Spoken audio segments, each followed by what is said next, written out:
ABC அப்படின்னு இருக்கக்கூடிய ஒரு கிளாஸில் ஆன ரெக்டாங்குலர் ப்ரிசம் வந்து தண்ணிக்குள்ளே படத்தில் காமிச்சிருக்க மாதிரி வச்சுருக்குறாங்க.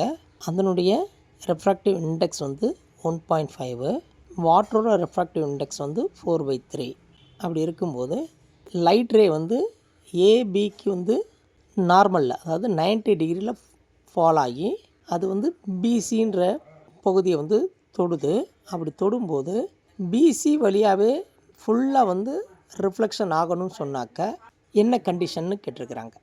லைட் ரேஸ் வந்து ஏபி வழியாக 90 டிகிரியில் ஃபால் ஆகி பிசின்ற கோடை டச் பண்ணுது பாருங்கள், அந்த இடத்துல தான் வந்து ரிஃப்ளெக்ஷன் நடக்குது.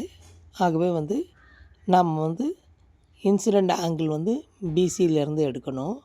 அதுக்கு வந்து பிசிக்கு வந்து ஒரு நார்மல் வரையணும். நார்மல்னு சொன்னாக்க பிசிக்கு வந்து 90 டிகிரியில் ஒரு கோடு வரையணும். இன்சிடெண்ட் ரேக்கும் இந்த 90 டிகிரி கோட்டுக்கும் உள்ள ஆங்கிள் வந்து ஆங்கிள் பி தான், தட் இஸ் தீட்டா. ஓகேங்களா?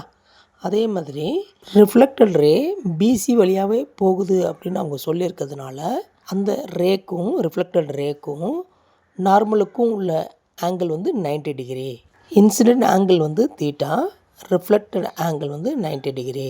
இவங்க சொல்லியிருக்க கண்டிஷன் பார்த்திங்கனாக்க நமக்கு வந்து டோட்டல் இன்டர்னல் ரிஃப்ளெக்ஷனுக்கான கண்டிஷனாக இருக்குது. ஆகவே அந்த ஆங்கிளை வந்து நம்ம கிரிட்டிக்கல் ஆங்கிள்னு எடுத்துக்கிடலாம்.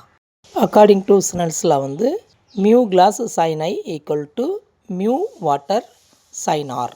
ஐன்றது தீட்டா, ஆர்ன்றது வந்து 90 டிகிரி. மியூ கிளாஸ் வந்து 1.5 கொடுத்துருக்குறாங்க, மியூ வாட்டர் 4/3 கொடுத்துருக்குறாங்க. இந்த 1.5 நம்ம வந்து 3/2 எழுதலாம்.